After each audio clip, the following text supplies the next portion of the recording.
All right, now we're going to move on to drafting for our displacer crank, and we're going to use the master model approach. So we are going to create a new file here. So file new, and we want to go to drawing. I'm going to reference an existing part. If you have open the displacer crank, then it will select that. If not, make sure that you select your displacer crank.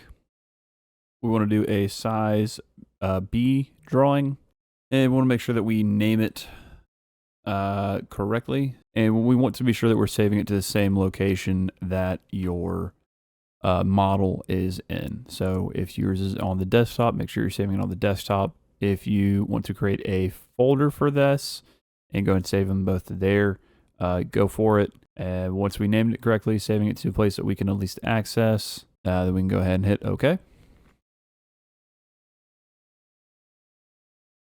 You can fill in the title block information, and it's going to start us off with a base view, and the 1-to-1 looks a little small, so let's pop up to a 2-to-1, and that should be fine.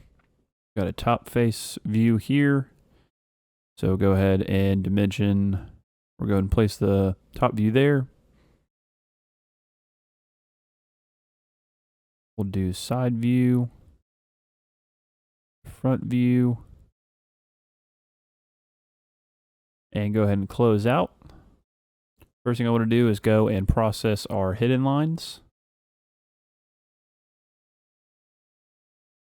I'm going to click on the boundary box. Remember, the boundary box does not get printed when we create the PDF or print this out or anything. The boundary box is just so that we can access that view. So we can say, I want to edit this view.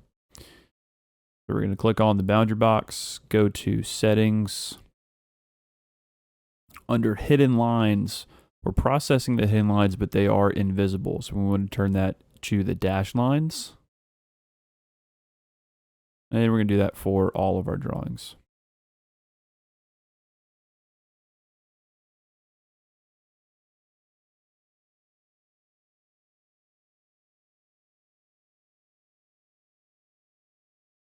Looks like we're missing a couple of center lines here in this view. So we've got a hole here and a hole here, but we don't have center lines. So let's go ahead and get those. It's going to be up here under annotation. We've got center marks, got bolt circle center lines. And then down here we've got 2D center lines. So we want to go ahead and click those. From curves is fine.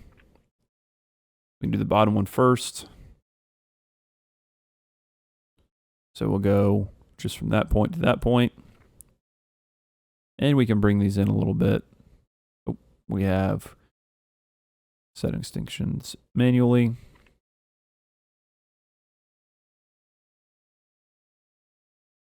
And we can hit apply. And then we'll do the other hole here. So for this hole, I'll select these 2 points. And then I'll do set extension individually. And I'm going to move these over.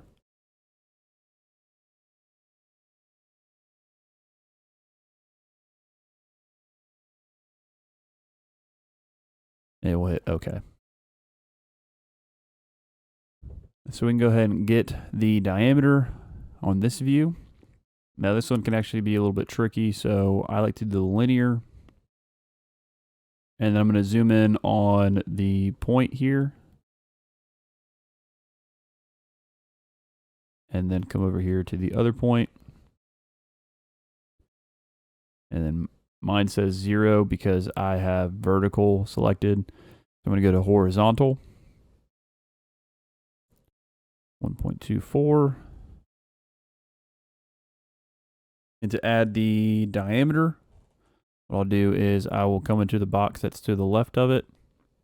And then I will select the A at the top right. And the text input that I want, I can come up here to symbol and just put in a diameter. Go ahead and close out of that, close out of that. Oh, reminder, if you have not changed your drafting standard to ASME,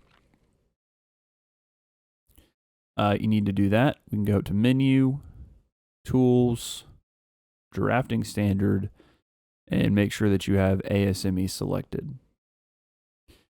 You'll probably have to do that every time you create a drawing. Go hit OK. And we can continue to add our dimensions here. So this would be the total thickness.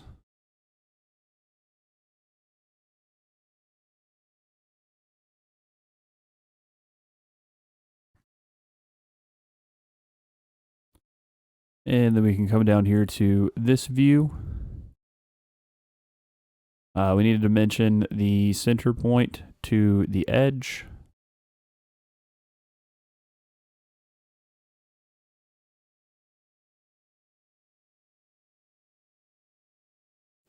We need to dimension from the point to point.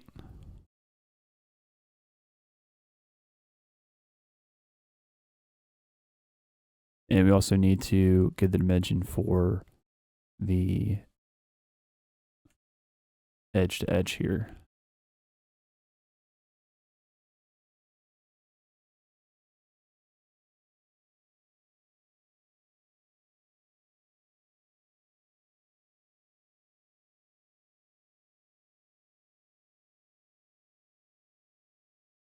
We'll change how some of these look later on.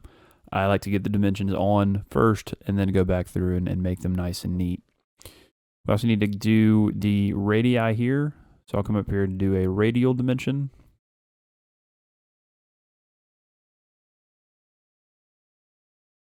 And we want this to be a radius.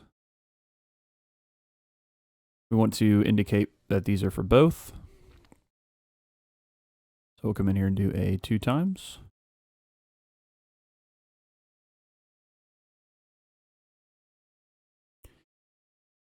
And now we can dimension our holes here. The nice thing about doing the holes with the hole command is that now we can come up to hole and thread callout and click on our holes. We want a radial.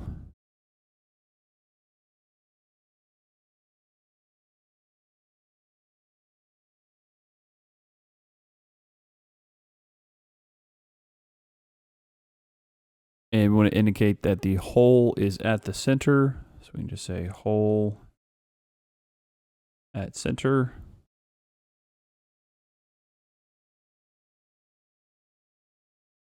Move down to our next hole.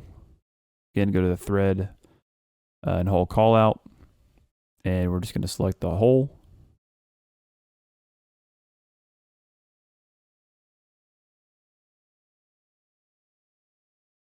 You can see that it is saying the M3.5 and it's saying a 6H here. We want to change that 6H to the 2B, so we can double click on it. Come down here to the text settings. We'll go to the hole and thread callout, and this is where we can change what's actually written whenever we do the parameters. So we could have thread direction, thread pitch. We can also change at what order these go in. So we had one on that we wanted to take off. So let's say maybe we don't want another thread pitch. So we can just unselect that and it will go away. Want to bring it back, we can just click on it to bring the thread pitch back in. We also reorder these. So if I wanted, for some reason, the thread pitch to be before the thread size, I could move that up. And now the thread pitch is before the thread size. If I want it to go down to a different line, I can come in here and I can add a line break. So the line break is going to move everything down a line.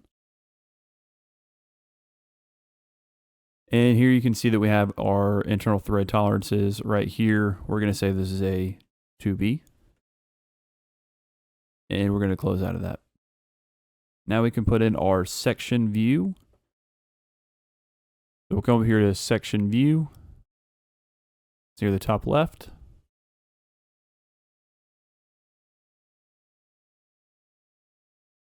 This is kind of tricky. What you want to do is you want to click on a starting point. What we want is just somewhere in the center. So I'll find that center line right here. Let's click on that right there. And I want to move over. So now I'm positioning where the section view is going to go. And we can just put it right there.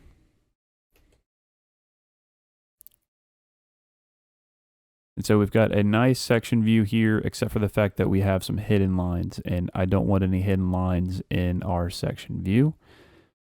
So I'm going to go click on the boundary box, go to the settings, go to hidden lines, and I'll make those invisible again. And there we go. That's a nice section view. The only dotted lines that we have are indicating the threads. Now I will go to the hole and thread callout because we need to specify this hole. But instead of the radial, I'm going to do the linear. And I'll just click on that hole. Bring this up, bring this over. And we'll close this out. I don't like the order of this because the countersink here, or because the counter bore here comes before the threads. So there's nothing wrong with this exactly. This tells all the information, but it doesn't make it as clear. So I'm gonna clear it up, clean it up a little bit. So I will move the 0.188 diameter for the counter bore. I'll move that up above the 632. And then we have some depths here. So we've got the 0.75 and we have the 0.38. I'm gonna move those over here so we can actually see what's being called out and what's being said. And then we need to add the thread depth because we don't have that. We only have the 0.75 here, which is not the thread depth. That's the depth for the hole that's right here. So we will come over here, double click, go to text settings, make sure we go to hole and thread callout, and we can change some of this information that we just talked about. So we want is the relief diameter and want to bring that, move that up.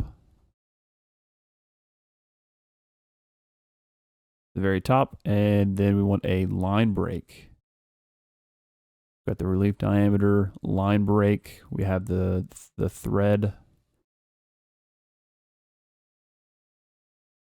I don't want the depth. I do want the thread depth. And I don't need the relief depth. So now we have the counter bore right here, the 632. That's going down 0.62 inches. And that looks good. That's all the information that we need right there. Now I will add in the dimensions from the top of the hole to from the bottom of the counter bore, and then from the top of the hole to the bottom of the hole itself. That 0.62 or that 0.38 and that 0.75. This can be a little bit tricky to do, but the key is I want the intersection point between the center line and the perimeter of the circle here. So if I hover over that point, I can choose the intersection, and then I can go down to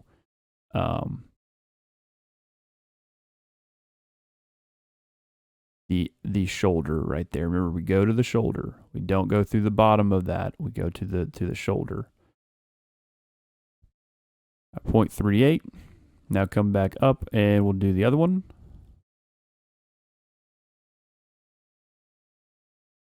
0.75.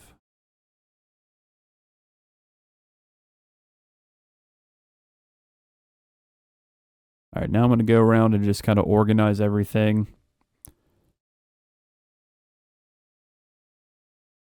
Remember, we want things close, but we don't want them to be, hovering in.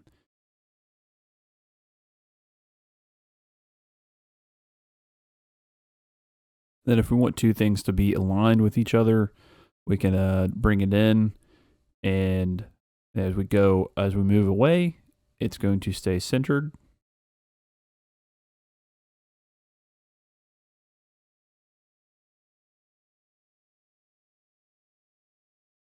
And we have a lot of room up here. So we can go ahead and add a trimetric or isometric view. And those just convey, or just make it clear of what the part's going to be. We've got the room, so let's go ahead and put it in. So we can go up to base view. And we're going to change our model view to use. We want either an isometric or a trimetric. So the isometric is go ahead and change this to 2.1 or 2 to 1. So isometric is going to be that view. Trimetric, very similar view, but lower. So I like the isometric.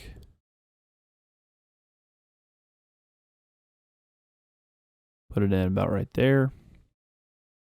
Go ahead and close this. And want to take out that center line. You can either hide it or delete it. And I want to change this to actually being shaded. I don't want the wireframe. So I'll click on the bounding box, go to the settings, under shading. We don't want this to be wireframe, we want this to be fully shaded. You can mess with some of this stuff if you want to, or you can just hit OK. And see how it is fully shaded. Next, we need to add some comments or some notes. We need to tell the manufacturer that all the edges are broken with that 0.2 by 45 degree chamfer. And then we also need to tell the material that we want to use. So in the text, I'll say note, break all edges with 0.02, 45 degree. We can come over here to symbol, and we'll have the insert degree and chamfers. And then we can come down here and put the note wherever we need to. Could put it up here. And we're going to do another note for this one for the material. So we always want to specify our material. And we want to be specific with the material that we specify. Saying aluminum is better than nothing, but it's better if you can actually specify the type of aluminum, and it's even better if you can point out the ASTM standard that you want it to go by. So you can do a 6061 T6511 aluminum per ASTM B22 1-14.